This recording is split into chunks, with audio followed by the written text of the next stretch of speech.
ప్రధాన కార్యదర్శి అయిన శ్రీనివాస గారికి, పంచాయత్ సర్పంచ్ గారికి, మన మరూరు పంచాయతీకి ఇచ్చేసిన మన తెలుగుదేశం నాయకులకు, కార్యకర్తలకు, చాపట్ల గ్రామస్తులకు, మా మహిళా సోదరీమణులకు, మండలం నాయకులకు, అదేవిధంగా పత్రికా విలేకరులకు, పోలీస్ సిబ్బందికి, ముఖ్యంగా ఎల్లారెడ్డి చిన్నారాయణ గారికి, మురళి గారికి, చెన్నయ్య గారికి, ఇక్కడికి ఇచ్చేసిన మన తెలుగుదేశం కుటుంబ సభ్యులందరికీ కూడా పేరు పేరున కూడా నమస్కారాలు కూడా తెలియజేస్తున్నాం.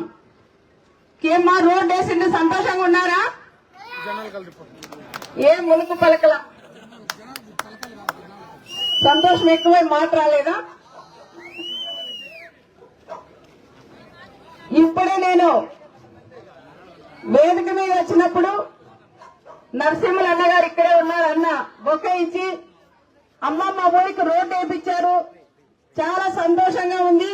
అదే కాకుండా రోడ్డు కూడా చాలా బాగా క్వాలిటీగా వేసేదే కాకుండా డబుల్ రోడ్డు ఏ విధంగా టౌన్ లో ఏ విధంగా ఉంటుందో హైవేలో అంత బాగా మా గ్రామానికి రోడ్డు వేయించారు.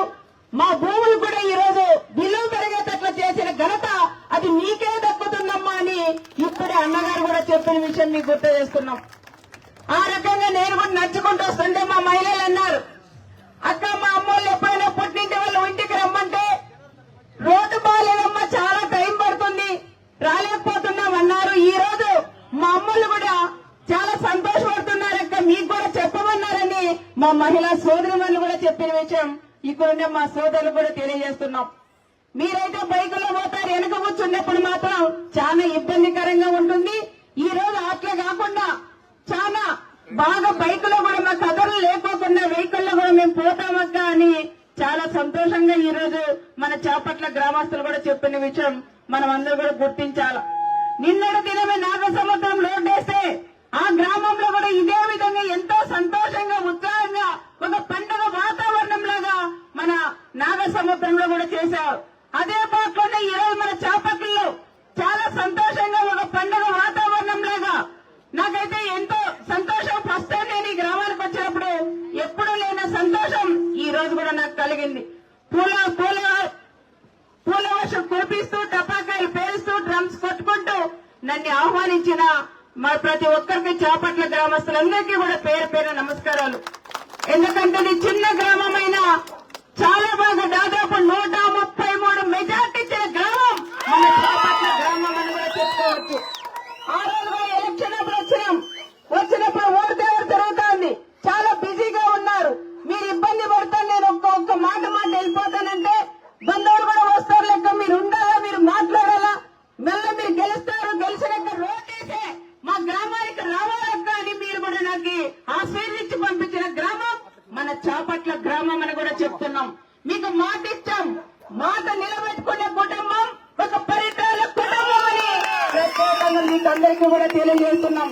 ఆ రోజు మాట ఇచ్చా, ఇదే కట్టు మేము నిలబడినాం, ఇదే వెహికల్ మేము నిలబడి తప్పకుండా గెలుస్తా, గెలిచిన తర్వాత మీకు రోడ్డు ఏపించి మీ గ్రామానికి వస్తానని ఆ రోజు మాట ఇచ్చా. మాట నిలబెట్టుకునే కుటుంబం మీ అన్న పరిటాల రవి అన్న కుటుంబం అని మీకందరికీ కూడా గుర్తు చేస్తున్నాం. దీంతోనే రోడ్డు వేసి చేతులు జరుపుకోను.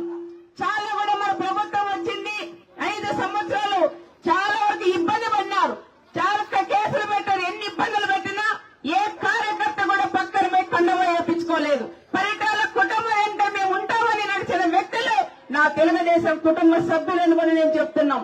మీరు ఏది అడిగినా తప్పకుండా చేసేదానికి నేను సిద్ధంగా ఉన్నానని మీకందరికీ కూడా తెలియజేస్తున్నాం. మన ప్రభుత్వం వచ్చి కేవలం 7 నెలలైంది, కానీ మన రప్పా నియోజకవర్గంలో ఇప్పటికే దాదాపు 25 కోట్ల రూపాయల సీసీ రోడ్లు కూడా వేశాం, దాంతో పాటు బీటీ రోడ్లు కూడా వేశాం, రకరకాలుగా కూడా. ఇంకా ఆవుల షెడ్లు లేవంటే అవి కూడా మనకు కట్టింది కూడా జరిగింది. ఎక్కడ చేసిన గోకులం షెడ్లు కావాలక్క అంటేనే వెంటనే కూడా శాంక్షన్ చేపించి గోకులం షెడ్లు కూడా మనకు కట్టించాం. ఆ రకంగా చూస్తే ప్రతి మండలానికి 2 కోట్ల రూపాయలు గోకులం షెడ్లకి మనం శాంక్షన్ చేపించిన ఘనత ఒక పరిటాల కుటుంబానికే దక్కుతుందని ప్రత్యేకంగా కూడా చెప్తున్నాం. చాలా మంది రైతులు ఆనందంగా ఉన్నారు. ఇదే గ్రామానికి 2వ గోకులం షెడ్లు ఇచ్చాం, ఇంకా మీకు కావాలంటే అప్లై చేసుకోండి, నెక్స్ట్ బడ్జెట్ లో మీకందరికీ కూడా ఇస్తానని కూడా మీకు తెలియజేస్తున్నాం. అదే కాకుండా చాలా వరకు మేము చీనీ చెట్లు గాని మామిడి చెట్లు గాని హార్టికల్చర్ మీరు పెట్టాలంటే అది కూడా తప్పకుండా మీకు ఇప్పిస్తానని మా రైతు సోదరులందరికీ కూడా తెలియజేస్తున్నాం. ఇంకా పెన్షన్ వస్తే మన ప్రభుత్వం వచ్చిన తర్వాత కేవలం 3,000 ఉండింది, 4,000 రూపాయలు కూడా పెన్షన్ చేశాం.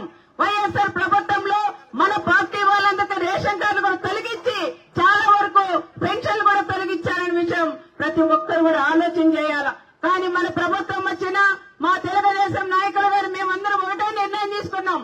ఎవరికి కూడా ఇచ్చిన వాళ్ళకి తీయకుండా తప్పకుండా మళ్ళీ మనం తిరిగి రేషన్ కార్డులు పెట్టి ఎవరైతే అర్హులు ఉన్నారో అందరికీ కూడా పెన్షన్లు ఇప్పిస్తామని ప్రత్యేకంగా మీకు అందరికీ కూడా నేను గుర్తు చేస్తున్నాం. అదే కాకుండా చాలా వరకు అమ్మఒడి అన్నారు. మన అన్న చంద్రబాబు నాయుడు తల్లికి వందన పథకం మన త్వరలోనే అది కూడా ప్రారంభోత్సవం చేస్తాం. బస్సు ప్రయాణం కూడా ఉచిత బస్సు ప్రయాణం. ఉగాదికి మన మహిళలు టెంపుల్స్ కి వెళ్లాలన్నా ఎక్కడికి వెళ్లాలన్నా కూడా మీరు ఇక్కడ కదిరికి వెళ్ళొచ్చు, గుంటకల్ ఆంజనేయ స్వామికి వెళ్ళొచ్చు, ఇటు పుట్టపర్తి చూడొచ్చు, లేపాక్షి చూడొచ్చు. మీరు ఎక్కడ కావాలన్నా అక్కడికి వెళ్ళడానికి ఉచితంగా ప్రయాణం కూడా మా మహిళలకు కల్పిస్తున్నామని మా మహిళా సోదరి మళ్ళీ చెప్తున్నాం.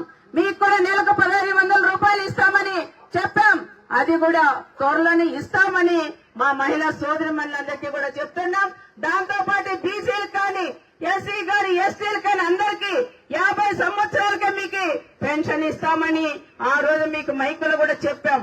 తప్పకుండా వేతనాల వారికి అవి కూడా బీసీ సోదరులకు కూడా 50 సంవత్సరాలకే పెన్షన్ కూడా అందిస్తామని ప్రత్యేకంగా కూడా తెలియజేస్తున్నాం. ఈ రకంగా చూస్తే రేపటి దినం కూడా మీటింగ్ ఉంది. చాలా మంది రైతులు నన్ను ఒకటే అడుగుతున్నారు. గత మన ప్రభుత్వంలో 90 అంటే దాదాపు అందరికీ కూడా 10 ఎకరాలున్న డ్రిప్ ఇచ్చేవాళ్ళు. మరి ఇప్పుడు మళ్ళీ వైఎస్ఆర్ ప్రభుత్వం వచ్చిన తర్వాత క్యాన్సిల్ అయింది. మళ్ళీ మన ప్రభుత్వం వచ్చింది. చంద్రబాబు నాయుడు గారితో అడిగి మీరు డ్రిప్ కూడా మళ్ళీ ఇప్పించాలని చాలా మంది రైతులు అడిగారు. తప్పకుండా రేపు కూడా వస్తే అగ్రికల్చర్ మినిస్టర్ గారు కూడా రావచ్చు. వస్తే ఆయనతో కూడా నేను మాట్లాడతా. మొన్ననే అసెంబ్లీలో మాట్లాడాం. చంద్రబాబు నాయుడు గారి దృష్టికి కూడా తీసుకెళ్లాం. గత ప్రభుత్వంలో మన ప్రభుత్వంలో ఏ విధంగా ఇచ్చామో అదే ప్రకారంగా 10 ఎకరాలు ఉన్న వాళ్ళకి డ్రిప్ సౌకర్యం కల్పించాలని చంద్రబాబు నాయుడు గారు కూడా చెప్పారనే విషయం కూడా గుర్తు చేస్తున్నాం. అదే కాకుండా చాలా వరకు మన రైతన్నలందరూ ఎవరు కూడా ఇబ్బంది పడకుండా ఆ రోజు ట్రాక్టర్లు ఇచ్చాం. మళ్ళా 5 సంవత్సరాలు ఎక్కడ ఒక ట్రాక్టర్ రాలేదు. కానీ మన ప్రభుత్వం వచ్చింది. ట్రాక్టర్ ఎవరికైనా కావాలన్నా ట్రాక్టర్లు కూడా ఇప్పిస్తామని మన రైతు సోదరులందరికీ కూడా తెలియజేస్తున్నాం. ఈ రకంగా చెరువుకి నీళ్లు ఇచ్చాం. పిఏబిఆర్ నీళ్లు అన్ని చెరువులకి వచ్చినాయి.